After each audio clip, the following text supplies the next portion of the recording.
धूर भरे अति शोभित श्यामजू जैसी बनी सिर सुंदर चोटी खेलत खात फिरे अंगना पग पैजनी बाजत पीरी कछौटी वा छवि को रस खान विलोकत वारत काम कला निधि कोटि और काग के भाग बड़े सजनी हरि हाथ से ले गयो माखन रोटी। जी हां, आप सभी को श्री कृष्ण जन्माष्टमी की इंडिया वॉइस परिवार की ओर से ढेर सारी शुभकामनाएं।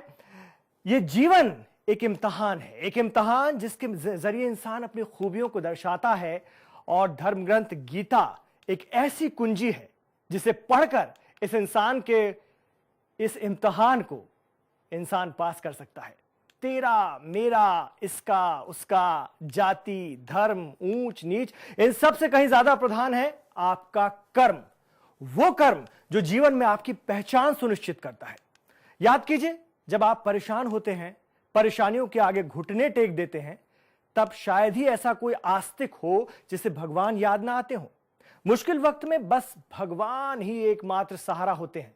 लेकिन क्या कभी आपने सोचा है कि मुश्किलें क्यों आती हैं? क्या हमारे और आपके कर्म ऐसे हैं जो हमें पाप या फिर कहें कि मुश्किलों से छुटकारा दिलवा सकते हैं? शायद नहीं। मनुष्य को अपने कर्मों का फल इसी धरती पर भोगना पड़ता है।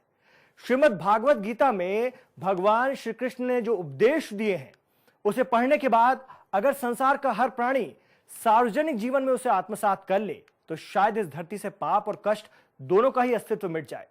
आज इस कार्यक्रम के जरिए हम इस गीता सार को समझने की कोशिश करेंगे। जनमंच पर आज हम श्री कृष्ण जन्मोत्सव मनाएंगे, या यूं कहें कि इंडिया वॉइस पर आज हम श्री कृष्ण जन्मोत्सव मनाएंगे और आपको भी अपने साथ जोड़ेंगे। तो आइए मग्न हो जाते हैं नंदलाला के जन्मोत्सव के उत्साह में।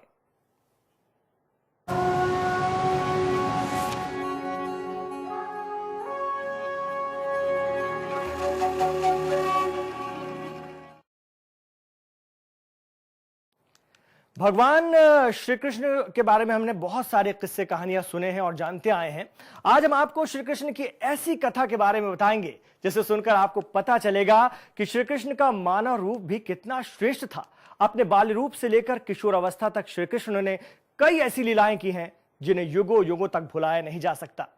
श्री कृष्ण की हर एक लीला में एक संदेश है और इस संदेश को जिसने समझ लिया उसका जीवन सफल।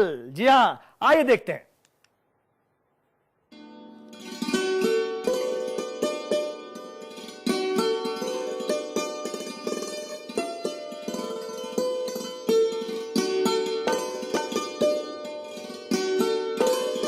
कृष्ण एक किंवदंती। कृष्ण एक कथा। कृष्ण एक कहानी जिसके अनेक रूप और हर रूप की लीला अद्भुत।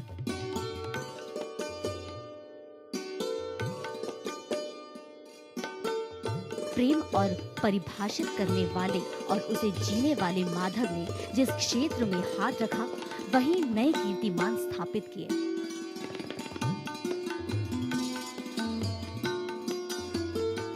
माँ के लाडले जिनके संपूर्ण व्यक्तित्व में मासूमियत समाई हुई है। उन्हें कहते तो लोग ईश्वर का अवतार है, पर वे बालक हैं तो पूरे बालक। माँ से बचने के लिए कहते हैं, मैया मैंने माखन नहीं खाया। मैया मोरी मैं नहीं माखन खायो, नहीं नहीं मैं नहीं माखन खायो, मैं नहीं माखन खायो, मैया मोरी मैं नहीं माखन खायो।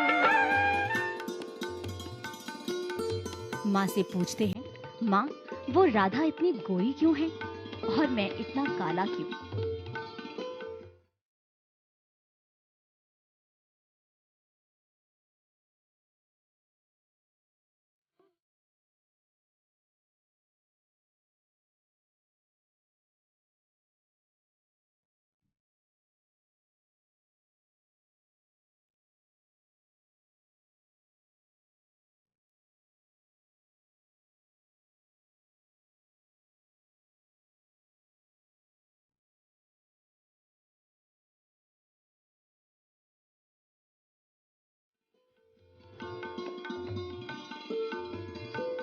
कृष्ण माँ यशोदा के भ्रम को दूर करने के लिए अपने मुख में पूरा ब्रह्मांड दिखा देते हैं। न जाने कितने मायावियों राक्षसों का संहार कर देने के बाद भी